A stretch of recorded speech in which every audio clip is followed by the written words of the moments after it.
तो students, last class में अपन ने पढ़ा था केमिकल काइनेटिक्स का बेसिक इंट्रोडक्शन। और उस बेसिक इंट्रोडक्शन में अपन ने कुछ बातें सीखी जो हमें आगे बहुत काम आनी है। जैसे आज अपन जो ये टॉपिक पढ़ेंगे उसमें आपका जो बेसिक चीज़ें पढ़ी हुई है वो काम आएंगी। तो अपन ने एक बार जल्दी से रिवाइज करवा देता हूँ, बता देता हूँ क्या क्या पढ़ा था अपन ने। सबसे पहले अपन ने रासायनिक बलगति क्या होती है, उसको परिभाषा क्या थी। फिर अपन ने पढ़ा कि सर वेग के आधार पे ये 3 प्रकार की अभिक्रियाएं पढ़ी। उसके बाद में अपन ने पढ़ा कि सर ये अभिक्रिया का वेग क्या होता है। अभिक्रिया का वेग होने के बाद में अपन ने देखा कि अभिक्रिया वेग की इकाई, और अभिक्रिया वेग की इकाई के बाद में अपन ने इनके ग्राफ देखे कि सांद्रता व वेग के मध्य, अपन बोले सांद्रता व समय के मध्य क्या ग्राफ होता है। उसके लिए अपन ने अलग अलग देखे, उत्पाद के लिए और क्रियाकारक या अभिकारक के लिए। फिर अपन ने देखा था कि सर समय व अभिक्रिया के वेग के मध्य ग्राफ। अब जो अपना नेक्स्ट जो टॉपिक आता है वो आता है अभिक्रिया वेग के प्रकार। नेक्स्ट पॉइंट आता है अपना अभिक्रिया वेग के प्रकार।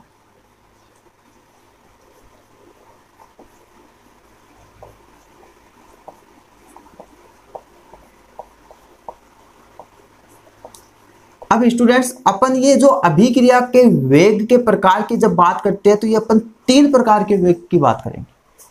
अब सबसे पहले तो आपको एक पॉइंट बताता हूं, वो थोड़ा सा आप कंफ्यूज होगे, मेरे को पता है। आपको अपन 3 पॉइंट पढ़ेंगे। देखो, इस वेग को ही अपन, एक तो अपन बोलेंगे वेग, या अपन इसको बोल सकते हैं दर, या अपन इसको बोल सकते हैं गति। कुछ भी बोल सकते हो, वेग दर गति, समझ रहे हो। लेकिन अब सर आपके दिमाग में क्वेश्चन तो ये आता है कि सर फिजिक्स में तो अलग पढ़ते हैं। फिजिक्स में अपन बोलते हैं कि सर जो ये वेग होता है ये सदिश राशि होती है। अरे अपन पढ़ते हैं कि सर ये, अगर अपन इसकी डिटेल से बात करें, थोड़ा सा समझो इसको, कि सर अगर फिजिक्स में अगर अपन बात करें, वेग होता है ये सदिश राशि होती है जिसकी दिशा का हमें पता होता है। जबकि सर गति होती है ये तो एक अदिश राशि होती है जिसकी दिशा का हमें पता नहीं होता। अरे दोनों अलग अलग हो गए, लेकिन आप तो सर यहाँ पे वेग दर गति एक बात ही बोल रहे हो दोनों को। तो बेटा जी, अपन ये बोलते हैं कि केमिस्ट्री के अंदर अपन इस वेग दर या गति को एक ही मान के चलते हैं। इस केमिकल काइनेटिक्स में वेग हो, दर हो या गति हो, तीनों को एक मान के चलते हैं। ठीक है, तो इस चीज में कंफ्यूज मत होना कि सर वेग दर गति आप एक जैसे कैसे लिख रहे हो। ठीक है, अब अपना नेक्स्ट पॉइंट है कि सर वेग के प्रकार की बात करें तो अपना सबसे पहला वेग अपन पढ़ेंगे, वो पढ़ेंगे अपन औसत वेग। सेकेंड टाइप होता है हमारे पास, वो होता है तात्क्षणिक वेग। और थर्ड हमारे पास होता है वो होता है प्रारंभिक वेग।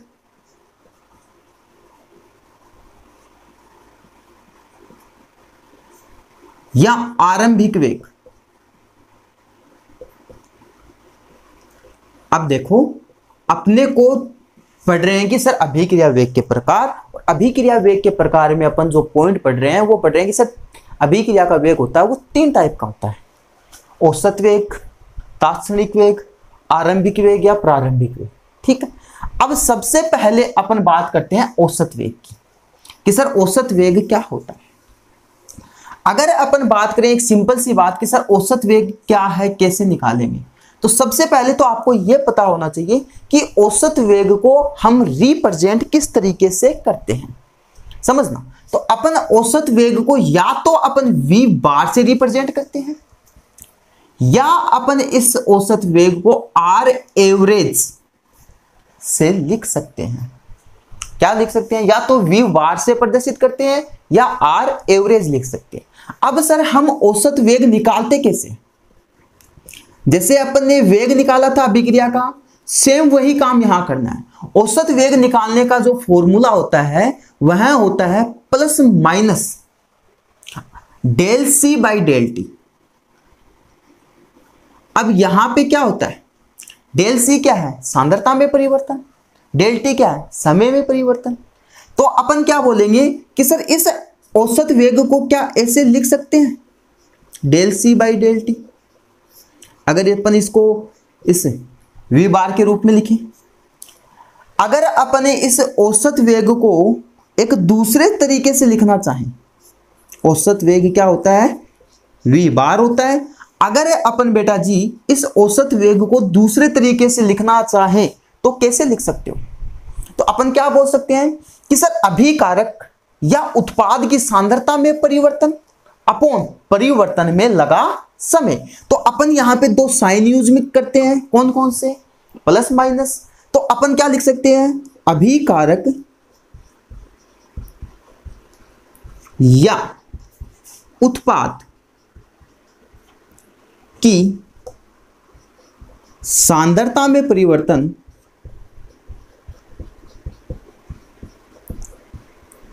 अपोन में क्या लिख दोगे, परिवर्तन में लगा समय।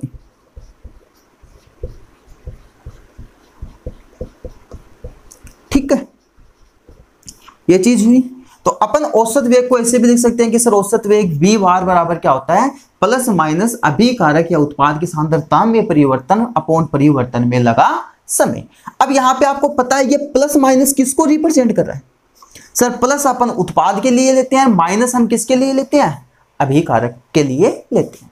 अब औसत वेग को अगर हम उत्पाद व अभिकारक के लिए अलग अलग लिखें तो क्या लिख सकते हैं, तो क्या लिखोगे, माइनस, अगर मैं अभिकारक के लिए बात करूं, अभिकारक की औसत वेग की बात करूं तो क्या बोल सकता हूं, आप बोलोगे सर माइनस साइन आएगा, क्यों आएगा, इसका रीजन आपने पहले वाली क्लास में देखा था। अगर आपने वो लेक्चर नहीं देखा तो इसका लिंक आपको डिस्क्रिप्शन में मिल जाएगा। ठीक है, अब अपन बोलते हैं कि सर अभिकारक की बात करें तो अभिकारक के लिए अपन बोलते हैं अभिकारक की सांद्रता में परिवर्तन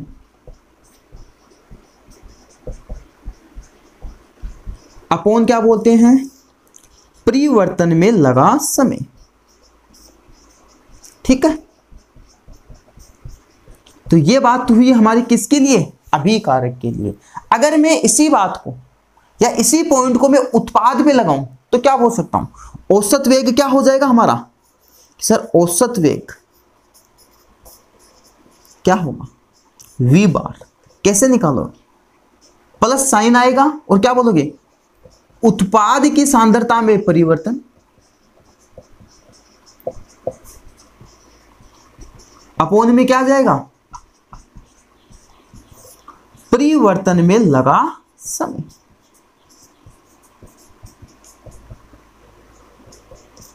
ठीक, तो ये चीज आपके माइंड में रहनी चाहिए कि अपन ये चीज या ये जो पॉइंट है ये कैसे लिख रहे हैं। तो आपने क्या किया, औसत वेग कैसे निकालते हैं, औसत वेग होता है सर आर एवरेज, जिसको अपन v बार से लिख सकते हैं या आर एवरेज से लिख सकते हैं। औसत वेग निकालने का formula plus minus del C by del T.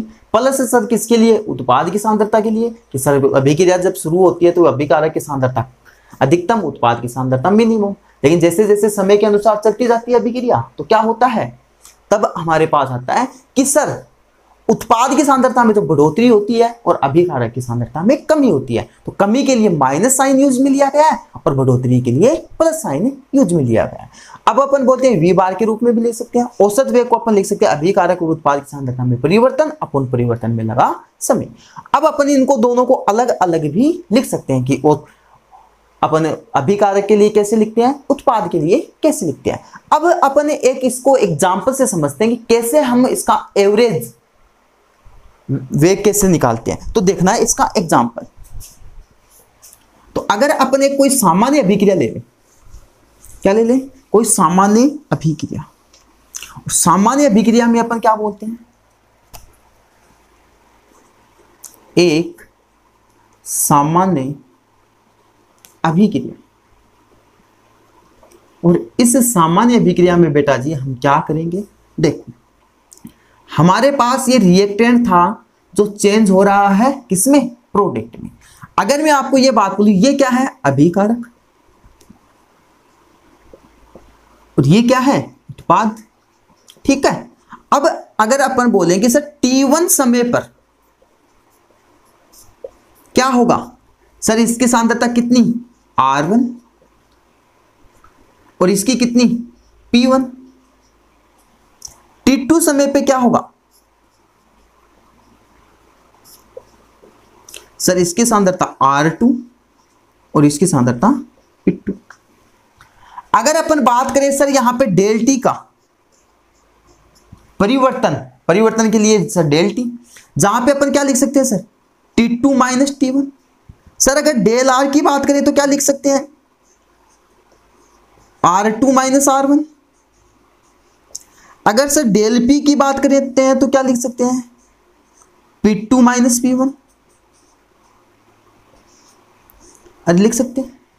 अब मैं आपको ये बोल रहा हूं, ध्यान देना, अगर मैं आपको ये बोलूं कि मुझे आप इस रिएक्शन के अंदर अभिकारक के विलुप्त होने का वेग बताओ, तो आप क्या लिख सकते हो, अभिकारक R के विलुप्त होने का वेग क्या लिखोगे। देखो अपन ये पॉइंट बोल रहे हैं कि सर हमें ये बताना है कि अभिकारक के R है उसके विलुप्त होने का वेग।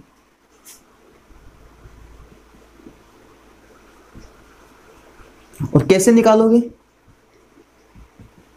बताओ। तो अपना सिंपल सा काम है क्या कि सर इसका वेग निकालेंगे, तो हम क्या बोल सकते हैं, सर हमारे पास सिंपल सा फॉर्मूला आता है, अभिकारक के लिए क्या साइन यूज देते हैं, माइनस, क्या लेंगे, del C by del T, लेंगे कि नहीं लेंगे। अब सर यहां पे डेल सी की जगह में अगर सीधा आर ले लूं, यहां पे सांद्रता को क्या लिख दूं मैं, आर, क्योंकि अपन अभिकारक को रिएक्टेंट बोल रहे हैं और इसके लिए अपन क्या ले रहे हैं, आर, और डेल आर क्या होता है वो हमें पता ही है। तो अपन क्या बोल सकते हैं कि सर अभिकारक आर के विलुप्त होने का वेग, और ये विलुप्त होने का वेग क्या हो जाएगा हमारे पास, माइनस हो जाएगा। और माइनस होने के बाद अपन यहां पे डेल आर का मान लिखे तो क्या आ जाएगा, सिंपल सा है बेटा, यहां पे हमारे पास आ जाएगा R2 माइनस R1 अपोन में क्या आ जाएगा, T2 माइनस T1। ठीक है, समझे इस चीज को। अगर मैं आपसे यही बात बोलूं कि उत्पाद के बनने का वेग क्या होगा, और उत्पाद क्या है हमारे पास, P, उत्पाद P के बनने का वेग, और बनने का वेग क्या लिखोगे, उत्पाद के लिए क्या साइन यूज लेते हो, प्लस, क्या लिखोगे, डेल सी लिखने की बजाय मैं सीधा लिख देता हूं डेल पी अपोन क्या लिख देता हूं, डेल टी। तो उत्पाद के बनने का वेग हमारे पास क्या प्राप्त हो जाएगा, बोलो। अगर अपन यहां पे डेल पी और डेल टी का मान रख दे तो क्या आ जाएगा, P2 minus P1 upon T2 minus T1। ठीक है, तो ये हमारे पास क्या हुआ कि अपन ने एक जनरल रिएक्शन देखी है। तो उस जनरल रिएक्शन में हमें क्या मिला कि सर एक अभिकारक था, वो किस में चेंज हो रहा है, रिएक्टेंट हो रहा है, वो प्रोडक्ट में चेंज हो रहा है। और इस प्रोडक्ट में अगर अपन बात करें तो टाइम के अकॉर्डिंग देखिए कि सर T1 टाइम था, उस पर हमें अभिकारक की सांद्रता R1 T2 पे R, मतलब कि T1 पे R1 और T2 पे R2, उत्पाद की T1 पे P1 और T2 पे P2। तो इसके लिए अपन परिवर्तन निकालते हैं तो डेल टी, डेल आर और डेल पी। तो अपन ये बोलते हैं कि सर अंतिम माइनस प्रारंभिक। अरे बोलते हो कि नहीं बोलते।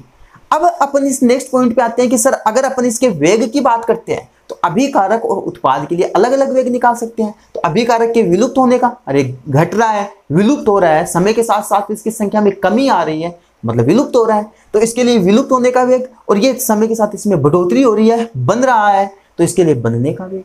अगर हम ऐसे बोलें कि सर एक अभिक्रिया, या सीधा भी लिख सकते हो सामान्य अभिक्रिया, या आप सीधा अभिक्रिया भी लिख सकते हो, एक अभिक्रिया का औसत वेग क्या लिख सकते हो, v बार। और कैसे लिख सकते हो, तो अपन ये बोल रहे हैं कि सर हम दो तरीके से निकालते हैं, एक अभिकारक के लिए और एक उत्पाद के लिए। तो अपन क्या लिख सकते हैं, डेल माइनस लगाएंगे और क्या लिखेंगे, del R by del T, और बराबर क्या लिखेंगे, प्लस किसके, del P upon del T. Sir यहां पे ये कैसे लिखा, तो बेटा जी यहां पे देखो, ध्यान दो, ये डेल आ रहा है, मतलब इसके जो बनने का जो वेग है वो इसके औसत वेग हुआ, और ये इसी प्रकार से इसका जो औसत वेग है, ये दोनों आपस में रिलेटेड किया है।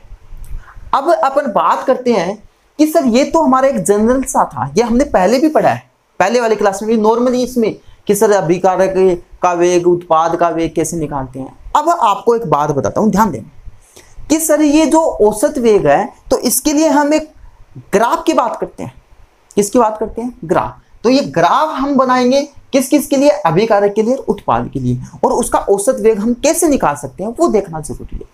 तो अपन ये सिंपल सा बोलेंगे कि सर अभिकारक के संदर्भ में, किसके संदर्भ में? अभिकारक के संदर्भ में सांद्रता व समय के मध्य ग्राफ। सांद्रता किसकी ले रहे हैं? अभिकारक की सांद्रता ले रहे हैं। तो सबसे पहला पॉइंट आता है हमारा ग्राफ में अभिकारक के संदर्भ में सांद्रता व समय के मध्य आरेख।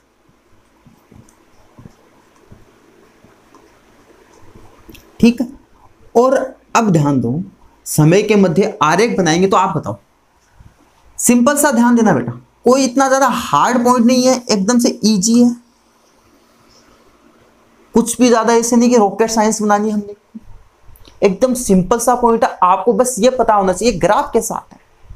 तो अपन ये बोल रहे हैं, इधर क्या लिखेंगे? अभिकारक की, दिख रहा है क्या? अभिकारक की सांद्रता, और इधर क्या आ जाएगा? समय। ठीक है। तो आप एक पॉइंट, मुझे एक सिंपल सी बात बताएंगे। आपको मैंने एक बात बोली थी कि सर जब भी अपन अभिकारक की बात करते हैं तो प्रारंभ में अभिकारक की सांद्रता क्या होती है? अधिक। मैं ये बोल रहा हूं कि इसकी सांद्रता क्या है? यहां पे मैक्सिमम है।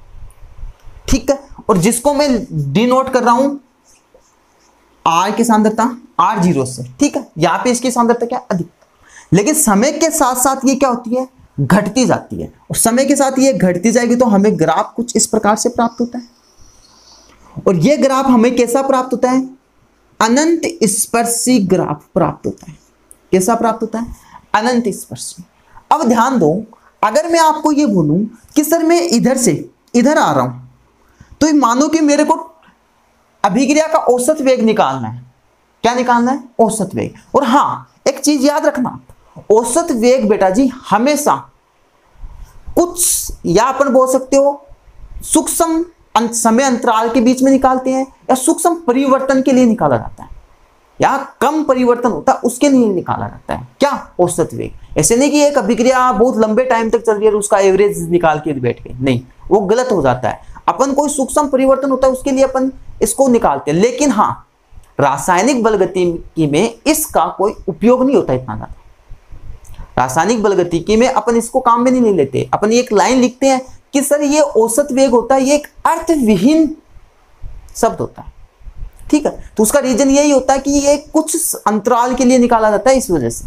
मतलब एक बड़ी अभिक्रिया को अपन नहीं निकाल सकते कि आपको पर्टिकुलर ऐसे बोल दिया जाए कि इस क्षण पे अभिक्रिया निकालो, अभिक्रिया का वेग क्या हुआ, तो आप इस औसत वेग से नहीं बता सकते।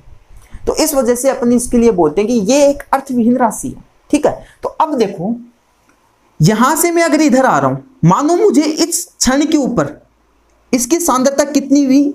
R1। और इस सांद्रता के संदर्भ में इसका टाइम, अगर मैं यहां पे बोलूं t बराबर 0 है, समय क्या है? 0। तो आप मुझे ये बताइए बेटा जी कि इसके संदर्भ में, सांद्रता के संदर्भ में इसका टाइम क्या हुआ? t1। इसी प्रकार से मैं आगे जाऊं कि मुझे ये सूक्ष्म परिवर्तन इतना लेना है, तो इसकी सांद्रता कितनी? R2। और ये जो समय होगा ये कितना हो गया? T2। दिख रहा है? अब देखो, ये आप किससे डिनोट कर सकते हो? डेल R से। परिवर्तन है दोनों का। ये आप किससे डिनोट कर सकते हो? डेल T से। तो आप यहां पे इसका औसत वेग क्या लिख सकते हो? औसत वेग v बार बराबर क्या लिख सकते हो? तो आप लिख सकते हो sir minus del c by del T. और डेल c आप किसके लिए ले रहे हो? अभिकारक के लिए। तो क्या लिख दोगे? r। तो आप इसका औसत वेग ऐसे भी तो लिख सकते हो, क्या कि sir minus R2 minus R1 upon T2 minus T1। लिख सकते हो कि नहीं लिख सकते? तो अपन किसी भी अभिक्रिया के अंदर हमें अभिकारक के संदर्भ में हमें ग्राफ दे दिया जाए तो हम उसका औसत वेग निकाल सकते हैं। कि सर इधर से इधर आ रहे हैं तो यहां पे तो सांद्रता कितनी थी R1, अरे नीचे से मतलब ऊपर से नीचे की ओर आ रहे हैं तो पहले R1 आएगा, फिर R2, फिर R3, R4, इस प्रकार से निकल जाता है। लेकिन एक ऐसी स्थिति आती है कि ये एक अनंत स्पर्शी ग्राफ हो जाता है, सांद्रता में ऐसे लगता है कि कुछ परिवर्तन ही नहीं हो रहा।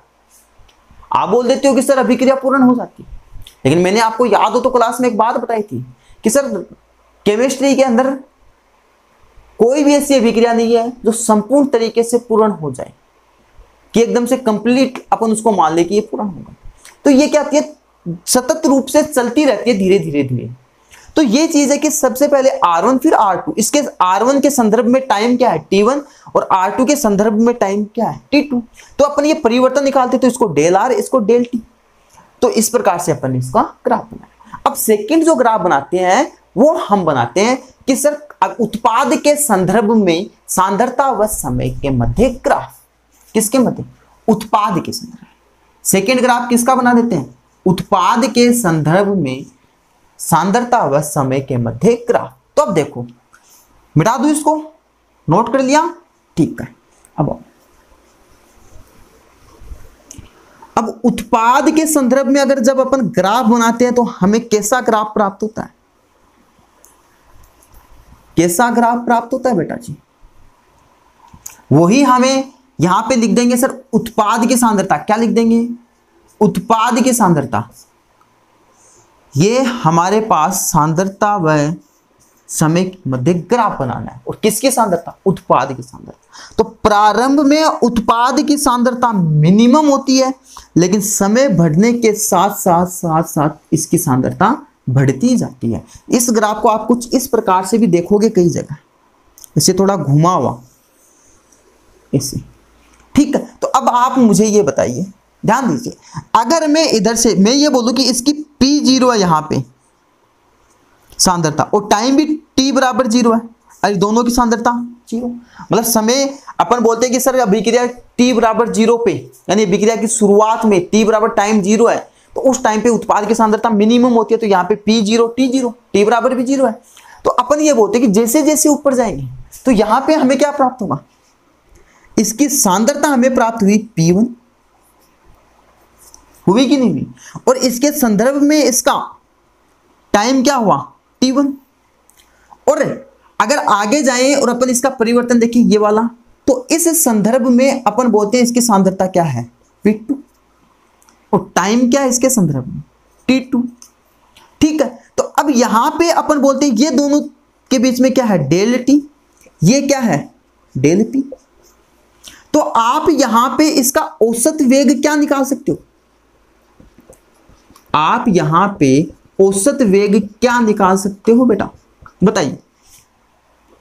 प्लस साइन आएगा कि नहीं आएगा, आएगा। क्यों आएगा, क्योंकि सर उत्पाद की सांद्रता समय के साथ बढ़ रही है।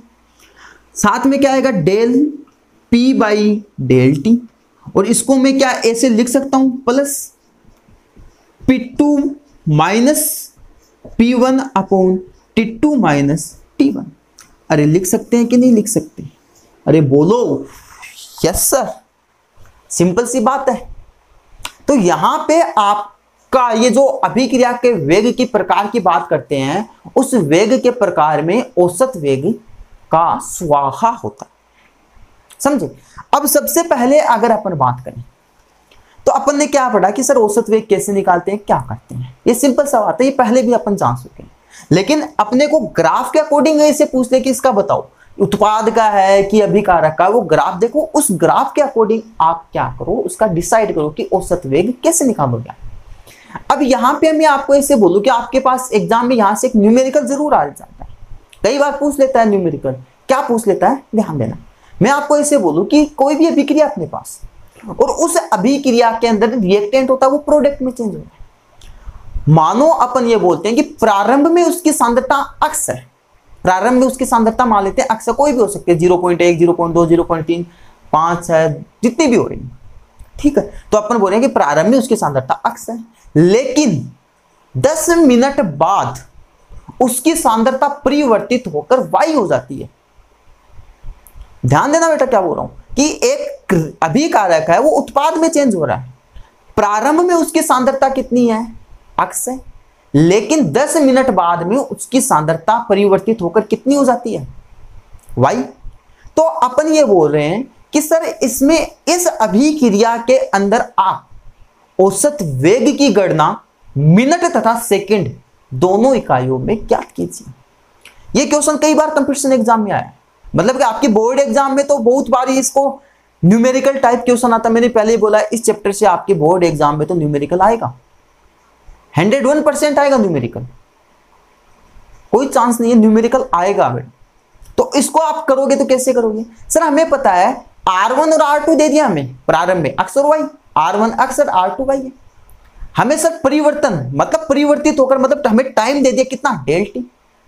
तो हमें तो अभिकारक के लिए पूछा है, और अभिकारक के लिए हम क्या यूज में लेते हैं, माइनस साइन यूज में लेते हैं।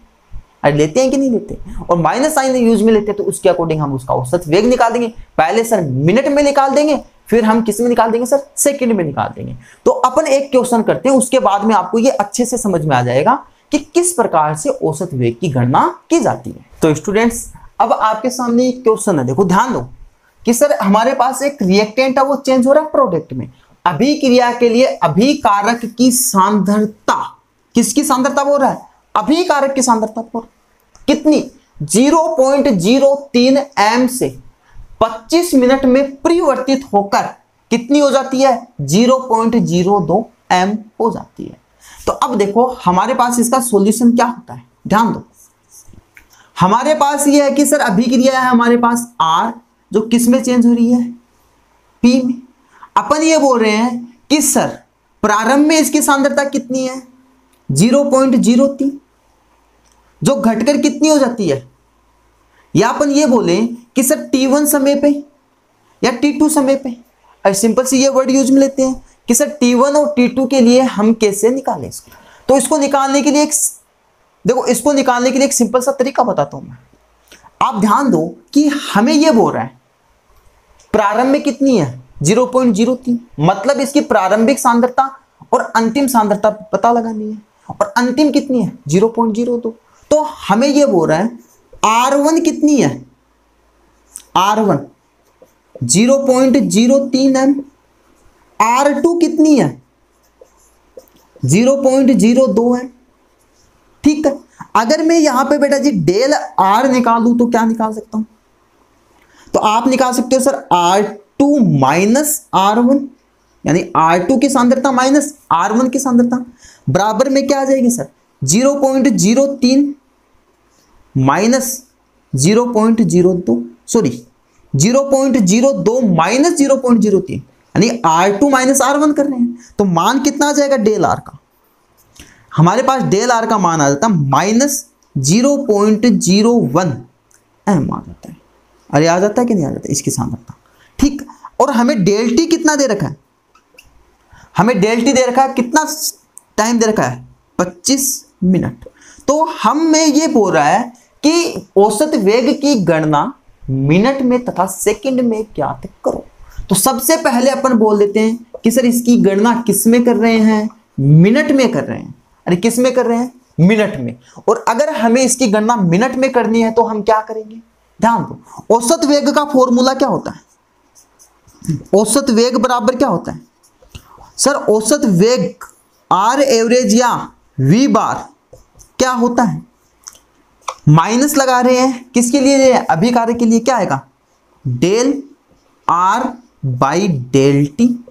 ठीक है, डेल आर का मान यहां पे मैं ऐसे भी लिख सकता हूं कि R2 माइनस R1, फिर इसको del T, T2 minus T1, फिर इन दोनों की वैल्यू पुट करूं तो मैं सिंपल सा एक सीधा लिख देता हूं, औसत वेग, क्या लिख रहा हूं, औसत वेग बराबर क्या आ जाएगा, डेल आर का मान कितना है हमारे पास, देखो माइनस साइन था और पहले से माइनस आ गया, दोनों क्या हो गए, यहां पे माइनस था लेकिन इसकी सांद्रता कितनी है 0.01, और वो भी किस में है, माइनस में, अपॉन ये कितना है सर 25 है कि नहीं है। तो मैं इसको सीधा सिंपल सा प्लस कर दूं, सांद्रता क्या हो गई प्लस, और इसको मैं सांद्रता को सीधा किस में लिख दूं, कैपिटल M, मतलब मोलरिटी। और किस में निकाल रहे हैं सर, मिनट में निकाल रहे हैं, और निकाल रहे हैं कि नहीं निकाल रहे। तो अब आप मुझे ये बताइए, ध्यान दो, यहां पे ये मिनट है, 25 क्या है मिनट,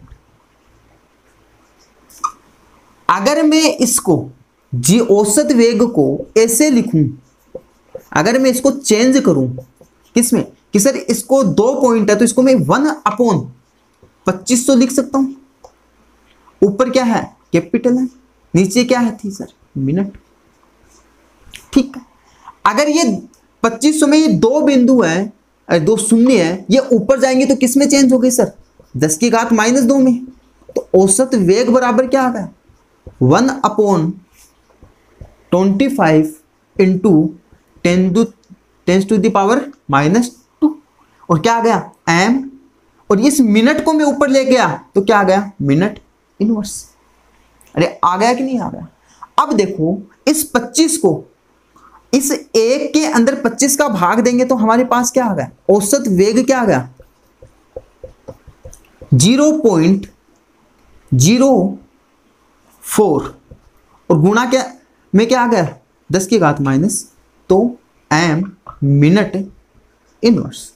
ठीक है, तो अगर मैं इसको इधर चेंज करूं तो ये 10.2 इधर खिसका रहा हूं तो ये कितनी हो जाएगी 10 की घात -4। तो मान क्या आ जाएगा 4 गुणा 10 की घात -4 m मिनट इनवर्स। और यहाँ पे ये मोलरिटी कैपिटल एम है जो किसको दर्शाता है मोलरिटी को, और इसकी इकाई क्या होती है मोल पर लीटर होती है। तो मैं इसको ऐसे भी तो लिख सकता हूं या लगा के 4 गुणा 10 की घात -4 मोल पर लीटर और मिनट इनवर्स। अब आप बोलोगे सर इसमें जगह कैसे छोड़ी है, तो देखो इस लीटर को मैं ऊपर लेके जाऊं तो ये इनवर्स में हो जाएगा, तो क्या हो जाएगा लीटर इनवर्स। ठीक है, तो अपन ने सबसे पहले गणना किस में कर दी है, ये हमने गणना कर दी किसमें सर मिनट में। कैसे की कि सर हमारे पास अभिकारक और उत्पाद की सांद्रता की अगर अपन बात करें तो हमें किसकी दे रही है अभिकारक की दे रखी है। बेटा जब भी कोई भी न्यूमेरिकल करो एक ही बात बोलता हूं, पहले तो आप ये देखो हमें डाटा क्या क्या दे रखे हैं न्यूमेरिकल डाटा दे रखी है, उस डाटा के बाद में ये देखो कौन सा कॉन्सेप्ट लगेगा, क्या बोल रहा है, क्या फॉर्मूला लगेगा, किस प्रकार से निकलेंगे। हमें पूछ रहा है औसत वेग, तो हमें पता है औसत वेग का फॉर्मूला ही होता है। डाटा हमें क्या दे रखा है प्रारंभ में इसकी सांद्रता ये दे रखी थी, अंतिम हमारी सांद्रता ये दे रखी है। डेल आर हमें निकालना आता है। कैसे निकालते हो कि सर अंतिम माइनस प्रारंभिक करके और अंतिम माइनस प्रारंभिक करके ये निकालते हो तो क्या होगा सोचो एक बार। ये डेल आर आ गया हमारे पास और ये हमें डेल टी पता है, तो अगर अपन ये फॉर्मूला था इसमें ये दोनों मान रखेंगे, रख दिए सर। फिर क्या प्राप्त हुआ हमें सर, जब हम इसकी गणना करते तो 1/2500 m मिनट, ये मिनट ऊपर जाएगा तो मिनट इनवर्स हो गया। तो ये 2500 में 2 बिंदु थे, ये ऊपर गए तो 10 की घात -2 हो गया। फिर अपन इसको सोल्व करते हैं तो हमारे पास ये वैल्यू आती है। दूसरी बात करते हैं अपन किसमें सेकंड में। अरे किस में बात करते हैं सेकंड में बात करते हैं। तो सेकंड में अगर अपन इसकी गणना करें तो मैं लिख देता हूं यहां पे सेकंड में।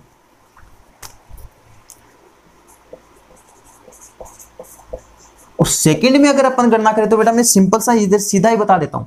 तो इसको देखो आप प्लस तो हो जाएगा सर ये, लेकिन ये मिनट है इसको सेकंड में चेंज करना पड़ेगा हमें। अरे मिनट को सेकंड में चेंज करना पड़ेगा तो 25 गुणा 60 और क्या आ जाएगा सेकंड, 60 से गुणा कर देंगे नीचे। अब देखो क्या आया 1/25 गुणा 60, वही काम अगर मैं इसको 1 कर रहा हूं तो ये कितना हो गया 2500। अरे 1/2500 हुआ, अभी क्या वही काम गुणा कितना हो गया 60 हो गया। क्या है m है, सेकंड को ऊपर लेके जा रहा हूं तो सेकंड क्या हो गया इनवर्स हो गया। ठीक है, अब यहां पे क्या करना है, इसको 2500 को मैं चेंज कर रहा हूं किसमें सर 2 बिंदु थे उसको ऊपर लेके गया तो क्या आया 10 की घात -2 आया। अरे क्या आया 10 की घात -2 और गुणा में क्या रह गया सर 60। अब गुणा में ये 60 रह गया तो हमें क्या प्राप्त होगा ध्यान दो।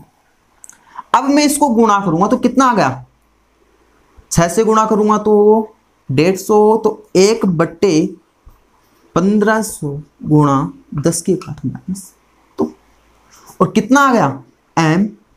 ये मिनट को किस में चेंज कर दिया हमने सेकंड में, मिनट को किस में चेंज कर दिया सेकंड इनवर्स में। यहां पे भी क्या हो जाएगा सेकेंड इनवर्स। तो ये दो बिंदु हैं, ये भी ऊपर जाएंगे तो मान क्या हमें प्राप्त होगा, औसत वेग क्या प्राप्त हो जाएगा हमें औसत वेग होगा वो हमें 1/15 है गुणा 10⁻⁻⁴ मोल या मोलरता सेकंड इनवर्स, या इसको मोल पर लीटर भी लिख सकते हैं।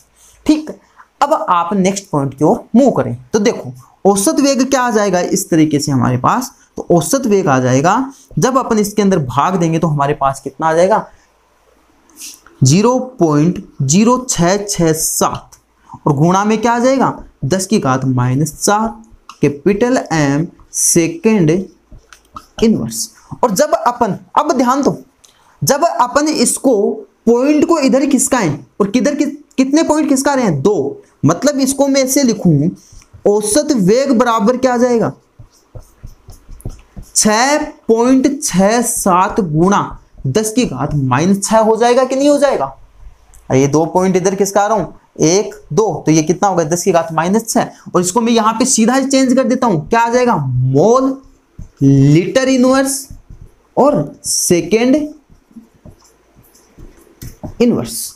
ये वैल्यू हमारे पास आती है। तो हमने क्या किया, औसत वेग पे एक न्यूमेरिकल किया जिसमें हमें 2 चीजें याद करनी थी। क्या हमें सबसे पहला याद करना था कि सर उसको मिनट में, दूसरी बात करनी थी हमें सेकंड में। तो आपको कुछ नहीं करना, एक बार बता देता हूं मैं सिंपल से कैसे करना है। कैसे हमें औसत वेग का फॉर्मूला पता है, ये पता है औसत वेग का फॉर्मूला पता होने के बाद क्या करना, उसमें देखो हमें क्या क्या वैल्यू दे रखी है। पहले आप मिनट में ज्ञात कर रहे हो तो मिनट को चेंज मत करो, सीधा सीधा 2500 करो और इसको 60 को रहने दो। मान हमारे पास 4 गुणा 10⁻⁻⁴ आ जाता है, mole litre inverse second inverse आ जाता है, समझ रहे हो। लेकिन अगर हमें सेकंड में इसकी वैल्यू ज्ञात करनी है तो हम क्या करेंगे, इसको नीचे 25 को 60 से गुणा कर देंगे, जो किस में चेंज हो जाएगा सेकंड में चेंज हो जाएगा। और सेकंड में जब चेंज हो गया तो हम क्या करेंगे, अब औसत वेग निकालेंगे तो हमें ये प्राप्त होता है जिसकी वैल्यू हमें कितनी प्राप्त हो गई 6.67 गुणा 10⁻⁻⁶ मोल लीटर इनवर्स सेकंड इनवर्स। तो हमारे पास कई बार इस पॉइंट से बोर्ड एग्जाम में क्वेश्चन आ जाता है और हमें ये पूछ लेता है कि सर आपको ये सांद्रता, अगर मैं यहां पे उत्पाद के लिए बोल देता कि सांद्रता दे देता कि उत्पाद की सांद्रता इतनी इतनी है तो उसका औसत वेग ज्ञात करो सेकंड तथा मिनट में, तो यहां पे ये जो माइनस लिया था उसकी जगह क्या यूज में ले लेंगे प्लस। लेकिन यहां पे अगर अपने को अभिकारक देता है तो उसके लिए क्या यूज में लेते हैं, माइनस साइन यूज में लेते हैं। तो अपन यही बोल रहे हैं कि सर अभिक्रिया का वेग होता है वो किस प्रकार से अपन ने औसत वेग की गणना की। तो अपन को ये औसत वेग सबसे पहला कि क्या होता है, कैसे होता है, इसको कैसे निकालते हैं, यह आना चाहिए। सेकेंड अपन पढ़ेंगे तात्क्षणिक वेग, और ये तात्क्षणिक वेग होता है यही हमारे लिए इस रासायनिक बल गतिकी में बहुत ज्यादा काम आने वाला है।